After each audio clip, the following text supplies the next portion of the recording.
राजधानी शिमला में साल दर साल बढ़ती वाहनों की संख्या के कारण चरमराई यातायात व्यवस्था को सुधारने के लिए अब एशियन डेवलपमेंट बैंक एडीबी की मदद ली जाएगी। शहर में ट्रैफिक जाम की समस्या से राहत दिलाने के उद्देश्य से नई वैकल्पिक सड़कें, फ्लाईओवर, पुल और टनल विकसित करने की योजना बनाई जा रही है। इसके लिए विस्तृत सर्वेक्षण और तकनीकी अध्ययन की प्रक्रिया भी शुरू हो चुकी है। योजना के तहत शहर में ड्रोन तकनीक के माध्यम से सर्वे किया जाएगा, जिससे यह पता लगाया जा सके कि सुबह और शाम के पीक आवर्स में किन स्थानों पर सबसे अधिक जाम की स्थिति बनी रहती है।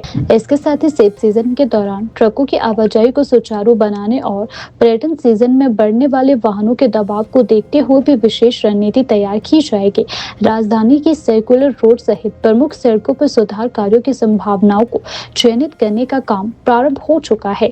एडीबी ने न केवल इस परियोजना को वित्तीय सहायता देगा, बल्कि कंसल्टेंट के माध्यम से विस्तृत योजना तैयार करने में भी सहयोग करेगा। हिमाचल प्रदेश के 2 शहर शिमला और बद्दी को इस परियोजना के लिए चुना गया है। शिमला में योजना तैयार करने और इसके कार्य की जिम्मेदारी एडीसी की अगुवाई वाली एक समिति को सौंपी गई है। इसमें कई सरकारी विभागों को शामिल किया गया है। समिति की एक बैठक हो चुकी है और आगामी बैठकों में योजना का प्रारूप तैयार किया जाएगा। परियोजना के तहत सबसे पहले शहर के उन चौक चौराहों और मार्गों को चिन्हित किया जाएगा जहां यातायात जाम सबसे अधिक होता है। इसके बाद यह आकलन किया जाएगा कि कहां फ्लाईओवर, टनल या पुल बनाए जा सकते हैं और किन स्थानों पर वैकल्पिक सड़कें विकसित करना संभव है। सर्वेक्षण के आधार पर रिपोर्ट तैयार हो गई। एडीसी शिमला सचिन शर्मा के अनुसार राजधानी में यातायात व्यवस्था को बेहतर बनाने के लिए व्यापक योजना पर काम शुरू हो गया है। उन्होंने कहा कि यह शहर में पहला ऐसा प्रोजेक्ट है जो पूरी तरह शहरी परिवहन व्यवस्था को मजबूत बनाने पर केंद्रित है।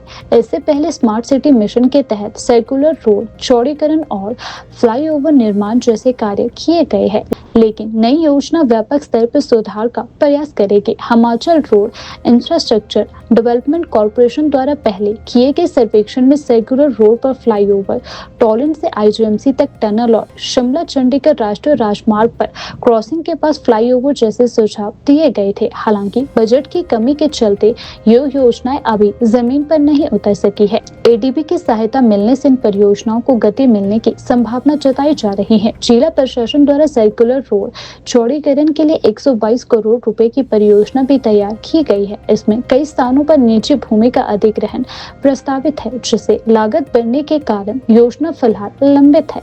नई योजना से इस परियोजना को भी आगे बढ़ाने में मदद मिल सकती है। इस वर्ष राजधानी में कुछ निर्माण कार्य पूरे होने से जाम की समस्या में आंशिक राहत मिलने की उम्मीद है। कार्ट रोड पर फ्लाईओवर और पुल निर्माण कार्य जारी है।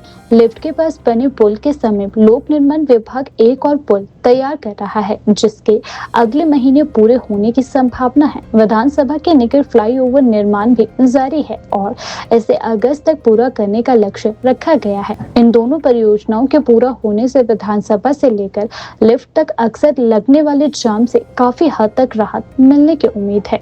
कार्ट रोड नए पुल के बनने के बाद चंडीगढ़ की ओर आने वाले वाहन सीधे पार्किंग में प्रवेश कर सकेंगे, जिससे बीच सड़क पर मुड़ने के कारण बनने वाली लंबी कतारों और जाम की समस्या भी कम होगी। प्रशासन ने शहर के कई अन्य जाम प्रभावित क्षेत्रों की भी पहचान की है, जहां सड़क चौड़ीकरण या फ्लाईओवर निर्माण की संभावना तलाशी जा रही है। खलेनी बाईपास पर फ्लाईओवर निर्माण की योजना भी इसी दिशा में एक महत्वपूर्ण कदम है। इसके पूरा होने से इस क्षेत्र में प्रतिदिन लगने वाले जाम से राहत मिलने की उम्मीद है।